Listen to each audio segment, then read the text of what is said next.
ಮಂಡ್ಯದಿಂದ ಸಂತೋಷ್ ಅಂತ ಕರೆ ಮಾಡಿದ್ದಾರೆ. ಸಂತೋಷ್ ನಮಸ್ಕಾರ. ಸರ್ ನಮಸ್ತೆ ಸರ್. ಮಾತಾಡಿ ಸಂತೋಷ್, ಡಾಕ್ಟರ್ ಇದ್ದಾರೆ. ಸರ್ ನಮಸ್ತೆ ಸರ್. ನಮಸ್ತೆ ಸಂತೋಷ್, ಹೇಳಿ ತಮ್ಮ ಸಮಸ್ಯೆ ಏನು?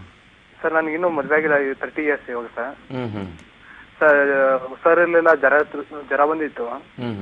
ಚೆಕ್ ಮಾಡಿದ್ಮೇಲೆ ಗೊತ್ತಾಯ್ತು ಡಯಾಬಿಟಿಸ್ ಇದೆ ಅಂತೇಳಿ.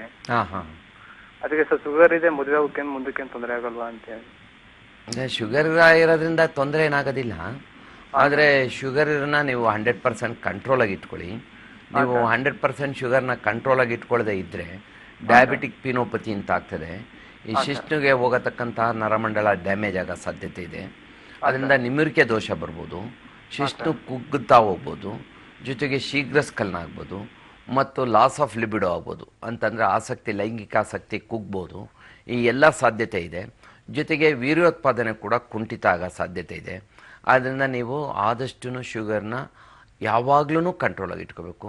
ಸುಮಾರು ಜನ ಹೇಳ್ತಾರೆ, ಅಯ್ಯೋ ಮಾತ್ರೆಗಳನ್ನ ಯಾಕೆ ಡೈಲಿ ತೊಗೊಳ್ಳೋದು, ಇರಲಿ ಬಿಡು ಶುಗರು ಇದ್ರೆ ಏನಾಗುತ್ತೆ ಅಂತ.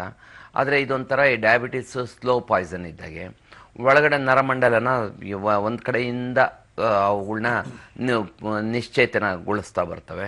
ಅಂದರೆ ಈ ನರಗಳೆಲ್ಲ ಸತ್ತೋಗ್ತಾ ಹೋಗ್ತವೆ.